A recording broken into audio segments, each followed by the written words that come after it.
আসসালামু আলাইকুম প্রিয় শিক্ষার্থী, আশা করি আল্লাহ তাআলার অসীম রহমতে ভালো আছেন। আলহামদুলিল্লাহ, আমিও ভালো আছি। আজকে আলোচনা করব বাংলাদেশ উন্মুক্ত বিশ্ববিদ্যালয়ের এইচএসসি প্রোগ্রামের ভূগোল দ্বিতীয় পত্র 2025 সালের পরীক্ষার কোন কোন পাঠ থেকে আপনাদের সৃজনশীল প্রশ্ন আসবে, এই বিষয়গুলো শিক্ষার্থী শেয়ার করব। তবে শিক্ষার্থী, একটা বিষয় আগে আমি আপনাদের জানিয়ে রাখি, আপনাদের ভূগোলের মানবন্টন অন্যান্য সাবজেক্টের মতো মানবন্টন হবে না। ভূগোলে আপনাদের 3টা পরীক্ষা দিতে হবে। 3টি পরীক্ষায় আপনাদের আলাদাভাবে পাশ করতে হবে। বলবেন যে স্যার কীরকমভাবে 3টি পরীক্ষা দিতে হবে? যেমন ধরেন, আপনাকে প্রথমত এমসিকিউ পরীক্ষা দিতে হবে 35টা। 35 থেকে আপনাকে মিনিমাম 12 পেতে হবে। 12 পেলেই কিন্তু আপনি পাশ করবেন।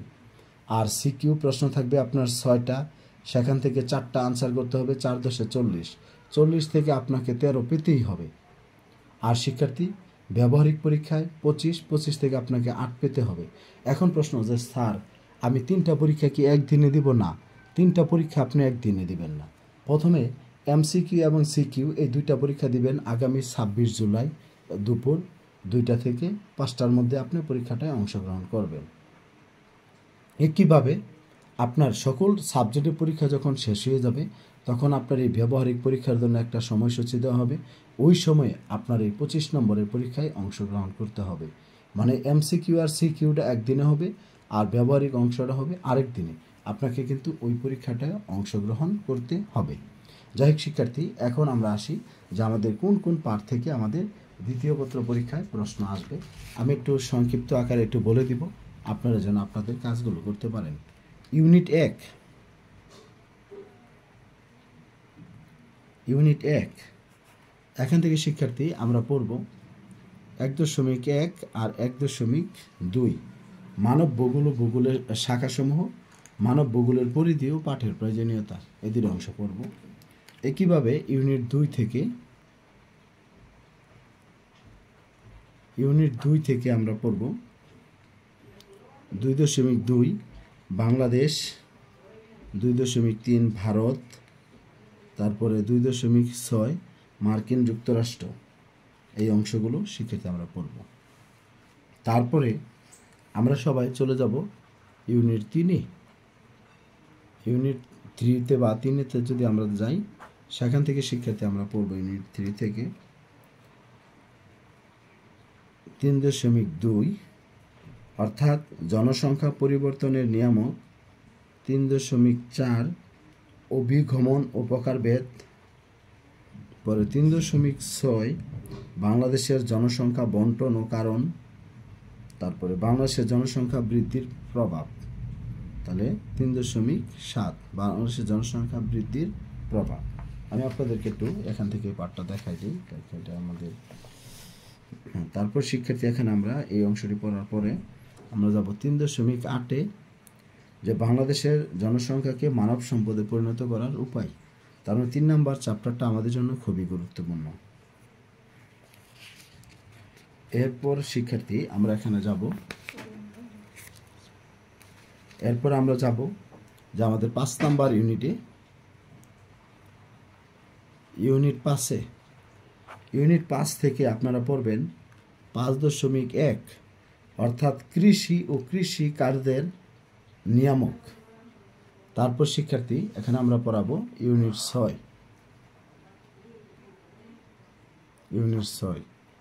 এখান থেকে 6.1 বাংলাদেশের কৃষি ও বিভিন্ন সংস্থা, তারপরে 6.2 হলো ধান, আর 6.3 হলো গম। এই ধান আর গম থেকে এই 2টা থেকে পরীক্ষা প্রশ্ন, অর্থাৎ 6 নম্বর ইউনিট 6-1, 6-2, 6-3 আর বাংলাদেশের কৃষি ও বিভিন্ন সংস্থা, ধান গম। বিভিন্ন সংস্থা বলতে কি বোঝায়? যেমন বললো বাড়ি, BARI বাড়ি, Bangladesh rice research institute, Bangladesh agriculture research institute. পর বলবো BRRI Bangladesh rice research institute. এরকমভাবে কতগুলো প্রশ্ন থাকবে, সেগুলো আপনারা সবাই সম্পূর্ণ করবেন। এটা হলো বিভিন্ন সংস্থা। অর্থাৎ ইউনিট 6 থেকে প্রশ্ন নিশ্চিত আসবে, ইউনিট 3 থেকেও প্রশ্ন আসবে। ইউনিট 3 আর ইউনিট 6 আমরা চেষ্টা করব ভালোভাবে কমপ্লিট করার জন্য। একইভাবে শিক্ষার্থী আমাদের ইউনিট 7-এ এখানে খনিজ সম্পদ ও শ্রেণীবিভাগ 7.1 একটা ভালো করে আমরা পড়ব সবাই, যাতে করে আমাদের কাজটি আমরা করতে পারি। তারপর শিক্ষার্থী ইউনিট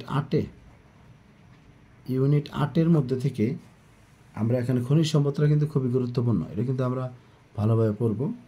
আমি সিলেবাস আমি আপনাদের যতটুকু আছে ততটুকু বলার চেষ্টা করতেছি।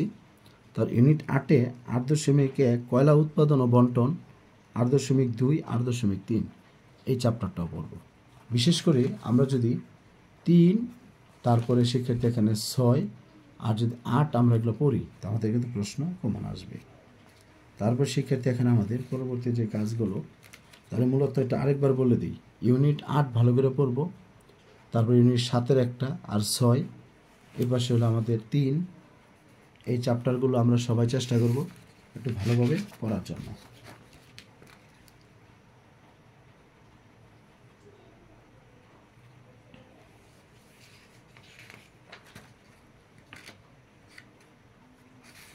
ইউনিট 5-এর আমরা কিন্তু একটা বলেছিলাম যে কৃষি ও কৃষিকার্যের নিয়ামক সমূহ, অর্থাৎ এই চ্যাপ্টারগুলো সবাই আগে একটু ভালো করে পড়ে নেবেন, দেখবেন আপনাদের প্রশ্নগুলো সবাই আপনারা কমন করতে পারবেন। তাহলে ইউনিট 1-এর 1.1, 1.2, 2-এর 2.2, 2.3, 2.6, তারপরে 3-এর 3.2, 3.4, 3.6, 3.7, 3.8, 5-এর 5.1, তারপর শিক্ষার্থী 6-এর 1, 6-এর 2, 6-এর 3, 7-এর 1, 8-এর হলো 8-এর 1, 8-এর 2, 8-এর 3। যাই হোক, আপনারা সবাই আপনাদের এই কাজগুলো করবেন, আর আমিও আপনাদের যতটুকু পারি আমার জায়গা থেকে আমি আপনাদের সার্বিকভাবে সহযোগিতা করব, যেন শিক্ষার্থী আপনাদের পরীক্ষাগুলো আপনারা কমপ্লিট করতে পারেন। তবে শিক্ষার্থী ব্যবহারিক পরীক্ষায় আপনারা সর্বোচ্চ চেষ্টা করবেন আপনাদের কাজগুলো করার জন্য।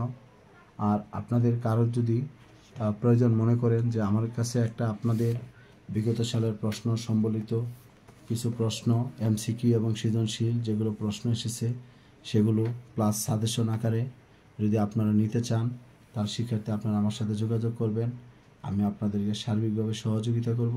তবে আপনাদের কাছ থেকে সীমিত একটা পারিশ্রমিক নিব।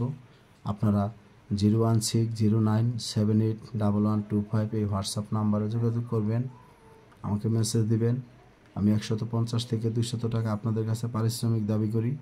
যদি কারো পক্ষে সম্ভব না হয় আমাকে জানাবেন, আমি দিব। আর যাদের সম্ভব অবশ্যই আপনারা আমাকে দিয়ে নেবেন, আপনারা আমাকে একটু সহযোগিতা করবেন, আমি আমার জায়গা থেকে মন থেকে আপনাদের কাজগুলো করে আপনাদেরকে সহযোগিতা করব। সকলের সুস্বাস্থ্য দীর্ঘায়ু কামনা করি। আসসালামু আলাইকুম।